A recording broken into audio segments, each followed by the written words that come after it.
This is your money moment with your boy Mark. And your girl Mona. All right, we got another episode on credit. This time it's credit scores, though. Ooh. Credit scores. Get a little deeper. All right. So we want to start off and say, there's an app for that. There's an app for what? To keep up with your credit score. Or your credit report. All right. Jeez Louise. Let's talk about these apps now. All right. So an app that a lot of people know about is Credit Karma.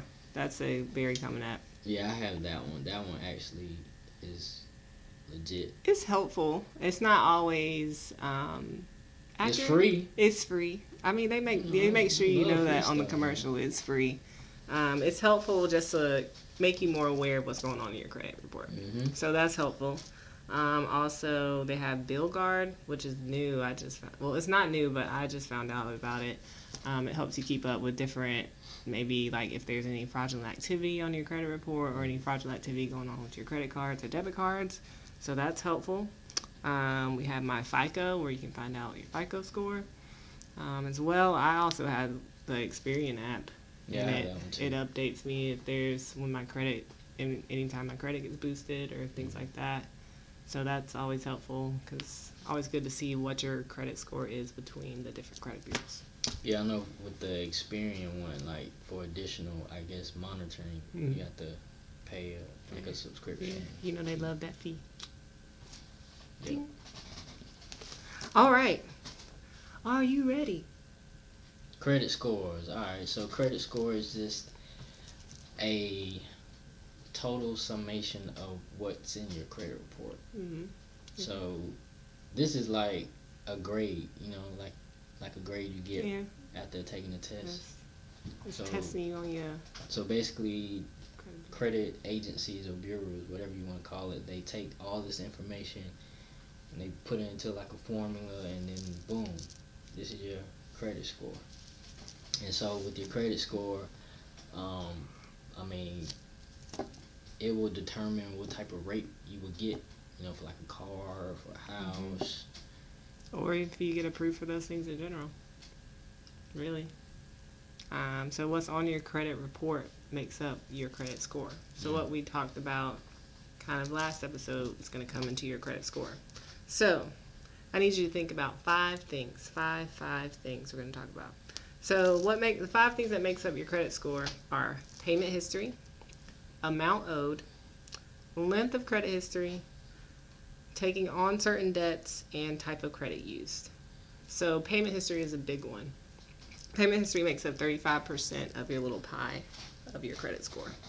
So that's the major part. Yeah, it's the major contributor to that credit score that you have. So that's how you pay your debts.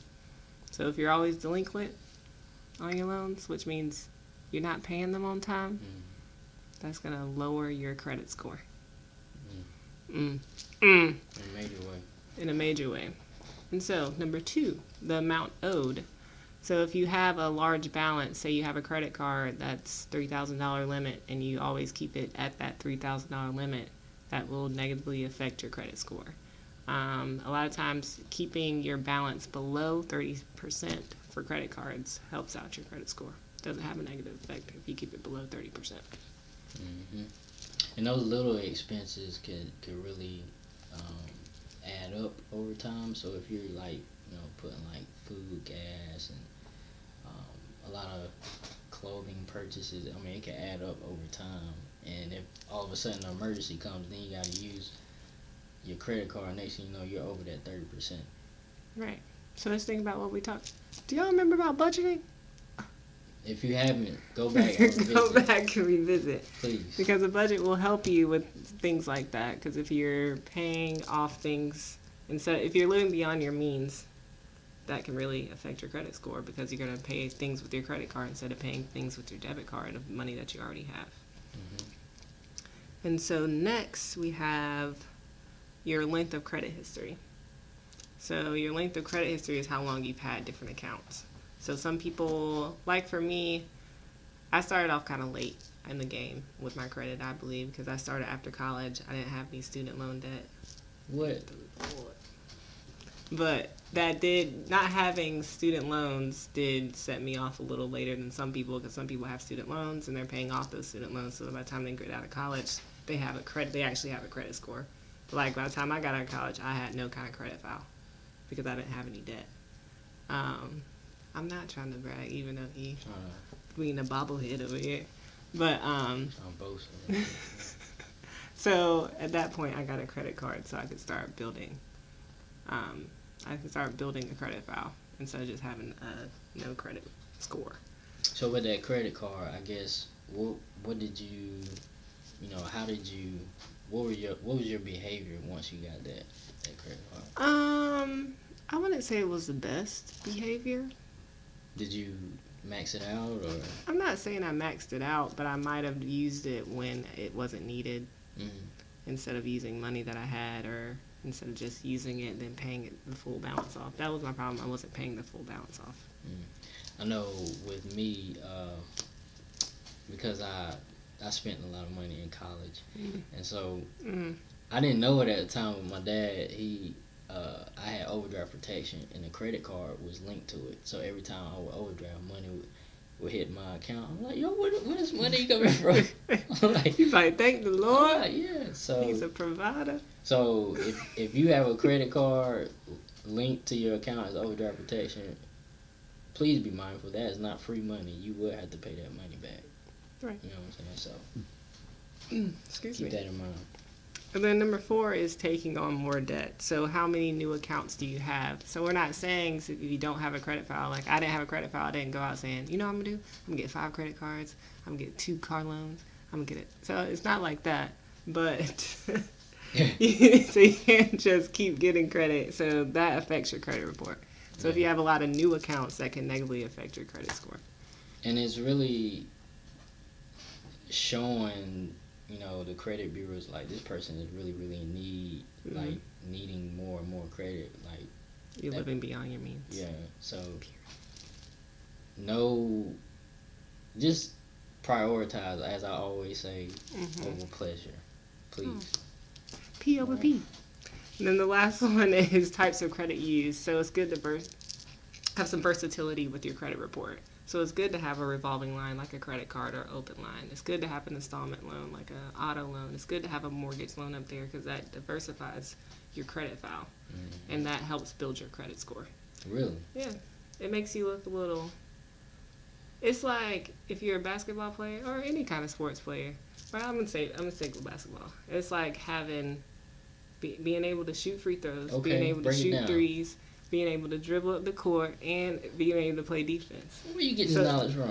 I don't know. It's just somewhere up there. It's crazy. Break it down for me. Yeah, so you want to have versatility with your credit file, just like anywhere else in your life, if that makes sense. Okay. See where I was going there? I see you. I like. So I know we've kind of touched on these, but there's 3 different credit bureaus. So what do we have? We have Equifax, we have Experian, and we have TransUnion. Yes. So in going back to versatility, it's good to know what lender reports to what credit bureau. Right. There's some lenders that only report to one credit bureau, and so that's, even though you might have a credit card for one that's reporting to Equifax, then your credit card might not be reporting to Experian or TransUnion, and so your credit score for Experian and TransUnion might be a lot lower than your one for Equifax, because nothing's reporting to the other credit bureaus. Right, which is another good thing about the apps. Some apps, well, I know Credit Karma, they'll show you your 3 different credit scores, but my Experian, it will only show me the credit score for Experian. Right. And that's why it's also good to go to annualcreditreport.com so you can pull your credit report from the 3 credit bureaus so you know what's on the credit reports from the credit bureaus. Just in case you don't know what your lender reports to. You can see it there. Dope. Yeah. So, ladies and gentlemen, credit score. It's a reflection of what's within your credit report. And you got 3 different credit bureaus that report your credit score. Some might be higher than the other, and that just depends on who is reporting what to these credit bureaus. So Always, utilize the apps. They're at your disposal. You can use those to check your credit score. Um, be mindful of, applying for different types of accounts. You want to diversify your accounts. Um, what else? Payment history. Payment history. Number one, payment history. Pay back your accounts. Pay back anything you loan. That's the biggest thing that's going to make up your credit score. But next week we're going to talk about a little bit how to build up your credit. Okay. Yeah, so that's an exciting one. I'm excited about that one. So if I'm at a 600, we're going to talk about how to get to 700? 850. Nah. Well, I mean, we're not going to talk about point wise. We're just going to help you start. We're going to lead you to water, and we're going to see if you're going to drink it. All right. All right, guys. So we appreciate you tuning in again for this episode of Money Moments with your boy Mark And your girl Mona. Peace.